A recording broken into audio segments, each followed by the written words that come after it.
As President Trump's lawyer, you and your team have been facing relentless left-wing lawfare, 91 charges in 4 separate cases. How do you guys remain relentless in the face of all that? Motivated to save the country. I think that has a big part of it. Lawfare is a real thing. We're seeing it.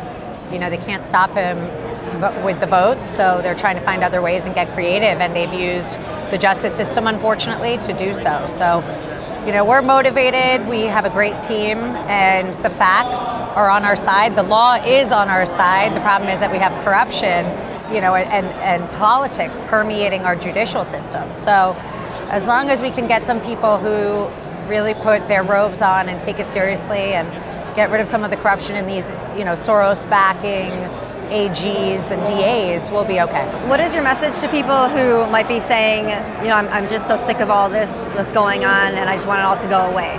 Well, you know, we have to fight. You can't expect things to just go away.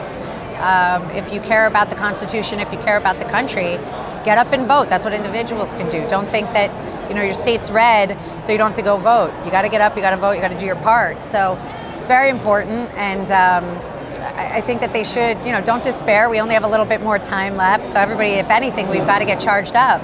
It's, you know, November's around the corner, and I'm looking forward to seeing President Trump win. When it comes to the civil fraud case in New York, several legal experts like Jonathan Turley, Andy McCarthy, Saul Weisberg, they've said that this is obviously a political prosecution. Yep. What kind of precedent does that set, and what kind of implications for the Republic does that? Very dangerous for New York, the state of New York. They used a consumer fraud statute, and they used it in a private business. They went into contracts where no one was harmed. They went in, there's no victim. Everybody made money. They made money quickly. Loans were paid off. They were never in default. They're trying to get rid of the Trump organization to hurt financially the leading candidate of the Republican Party. So if you're in the state of New York, honestly, you should be very concerned. We're seeing Letitia James, who ran on getting Trump, get Trump. That's a problem. That's not the way this works. You don't get to say you're going to go into office, and this was her quote, go into office, get Trump, and go home. You know, you can't do that. It's un-American.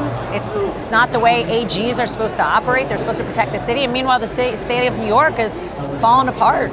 Crime is rampant. So it's very destructive. I think for the state of New York, for businesses, small businesses, private businesses, this will set a very dangerous precedent. On the federal front, it seems that the trial timeline is aligning very closely with the primary elections. Yeah. What do you think is going on there? Shocking. Isn't it shocking? It's shocking that he's going to be tied up in court.